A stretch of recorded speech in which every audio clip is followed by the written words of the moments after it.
Hey guys नमस्ते। Yes, आज हम बात करने वाले हैं मेघवाल जाति पर, शायर मेघवाल पर। आखिर लोग पूछते हैं शायर मेघवाल कौन थे, तो मैं बता दूं शायर मेघवाल के ऊपर छोटी सी स्टोरी है, उसके साथ साथ समझेंगे कि कौन थे। उससे पहले एक छोटी सी रिक्वेस्ट है कि यदि आप चैनल पर नए हैं तो चैनल को सब्सक्राइब जरूर कर दीजिएगा, पास वाली बेल आइकन को ऑन कर दीजिएगा, पास वाली जो घंटी है उसको ऑन कर दीजिएगा, और ताकि क्या है हमारी नई वीडियो की इन्फॉर्मेशन जल्दी से आपको मिल सके, नई जानकारी जल्दी से आपको मिल सके। अब चलते हैं वीडियो की आगे पढ़ाव की ओर।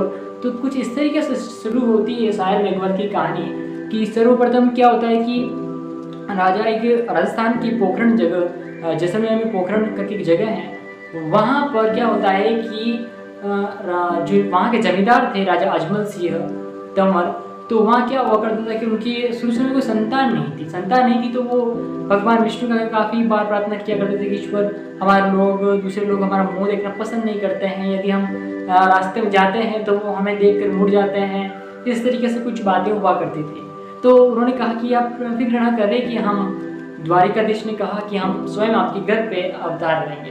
तो ऐसा करके जब अवतार लेंगे तो कुंकू के पाँव जो है ना, कुंकू के रूप से ऐसे वहाँ दिखेंगे, इस तरीके से उन्होंने ऐसा बताया था। तो उसके बाद उनके घर पे संतान हुई, अजमल जी के घर पे, और संतान होने के बाद अजमल जी के घर में जो संतान हुई थी और उनका नाम था सर्वप्रथम जिन्होंने द्वारिकाधीश ने अवतरण लिया था, हाँ, तो वो थे राजा रामदेव जी, है ना। उनका जो जन्म हुआ था रामदेव जी का वहाँ पर, वो ऐसे ही नहीं हुआ। द्वारिकाधीश का अवतरण उस पोखरण में ऐसे ही नहीं हुआ था, क्योंकि वहाँ जो आसपास बहुत सारे ऊंच नीच जाति वगैरह चल रहा था, बहुत सारे लड़ाई झगड़े चल रहे थे, और भैरव नाम का एक राक्षस था जो लोगों को बड़ा परेशान किया करता था। तो उनका वध करने के लिए और ऊंच नीच को खत्म करने के लिए वहाँ द्वारिकाधीश का अवतार हुआ था। तो अवतार में रामदेव जी का नाम करके जन्मे थे। उसके बाद उन्होंने सारा काम जो निपटाना था निपटा चुका है, ये ऊंच नीच खत्म कर चुके थे और जितना भी प्रॉब्लम्स था उसको सोल्व कर चुके थे।